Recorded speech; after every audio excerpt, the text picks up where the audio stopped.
Hello. Okay, I wanted to do this little Loom video just explaining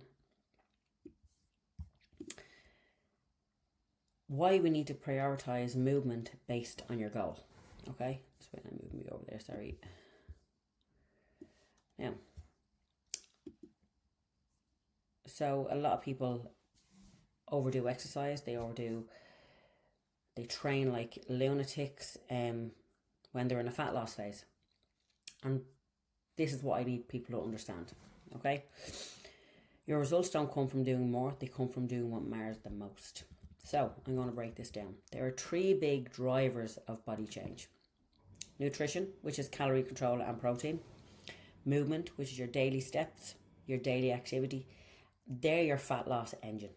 Okay, and strength training, that's for muscle and it shapes your body. Most people over focus on workouts and ignore the boring stuff, which is your steps. And the boring stuff is what actually changes your body. Okay, so fat loss. If you're in a fat loss phase, movement is your number one priority. Not classes, not the gym, movement. So why do we prioritize steps and daily move for fat loss? Because fat loss is mainly about the total daily calorie burn, okay, your TTDE, and most of that comes from what you do outside of the gym. So your day-to-day living, okay? Your step count matters because steps burn calories without you smashing your recovery, okay? They're very low intensity, meaning you can do them every day. They don't leave you exhausted or tired. They don't spike your hunger the way hard cardio or hard lifting sessions or a hard gym session would, okay?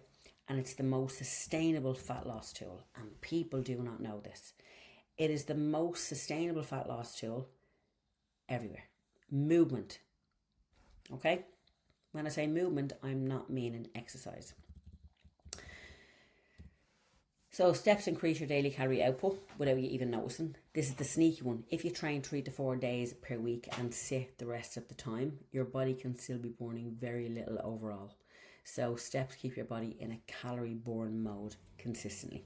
Okay, so you can train till the cows come home. You can train 6 and 7 days a week, and if you don't get that movement done within your day, from the moment you wake up till you're going to bed, if you don't get that movement done, like, you're not going to get any results. The results that you want, you will definitely not get them. Okay, so your body adapts to hard workouts, but walking stays effective, and this is true. When you do a hard lifting session and you get consistent at it, you need to build the weights in it. So you need to progressive overload, you need to up the weights, you get fitter, you get stronger, your body starts adapting to the one weight. Walking stays effective. Okay, you don't need to go for a power walk. Walking stays effective.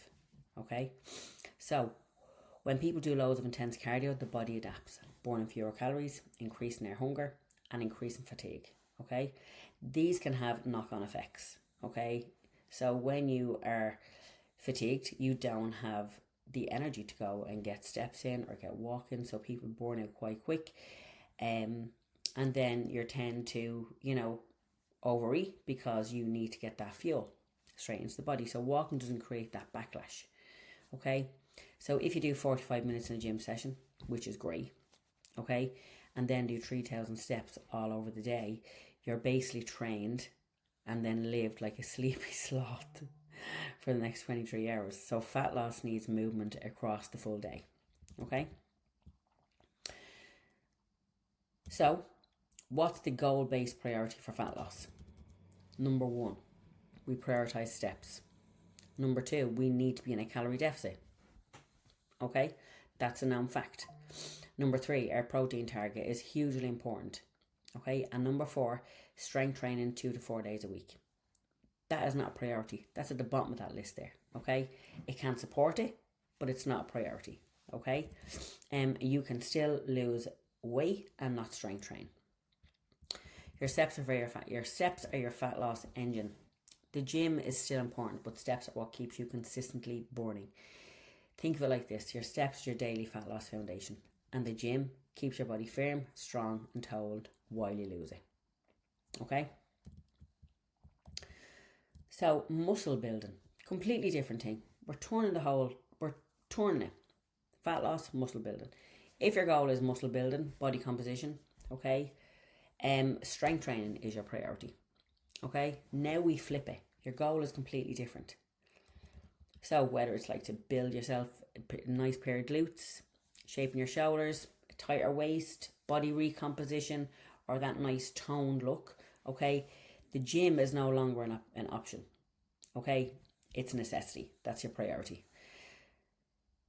Strength training is a priority, and you need to be on a strength training program. Going in and flipping about, doing an hour here, there in the gym is not going to change your body composition. Doing classes is not going to change your body composition. They're going to make you fitter, but they will not change your body composition. Okay, so this is a completely different ball game here, and I want people to understand that. Okay, why strength training changes everything. So it's the muscle that changes your body. Okay, it's the muscle that we have, that we build, that changes the shape of our body. Okay, fat loss makes us smaller. Muscle doesn't make us bigger. It shapes us. Okay, so muscle makes you shapely. That's why two people can weigh the exact same and look completely different.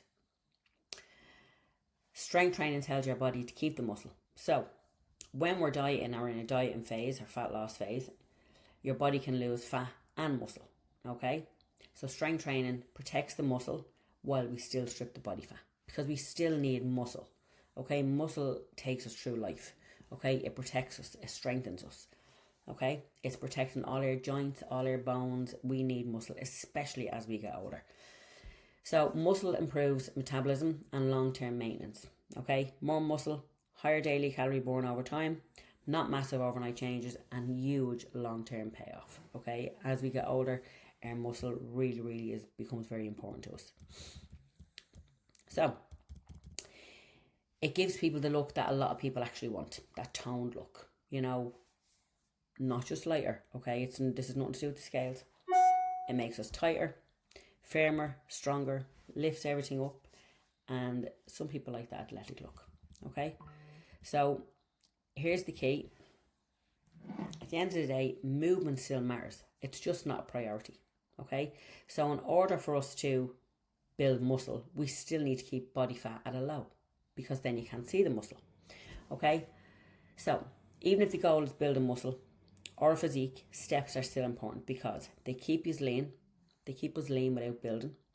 They help recovery, blood flow, leg stiffness, arm stiffness. That movement keeps us moving. They support digestion and sleep. They reduce stress.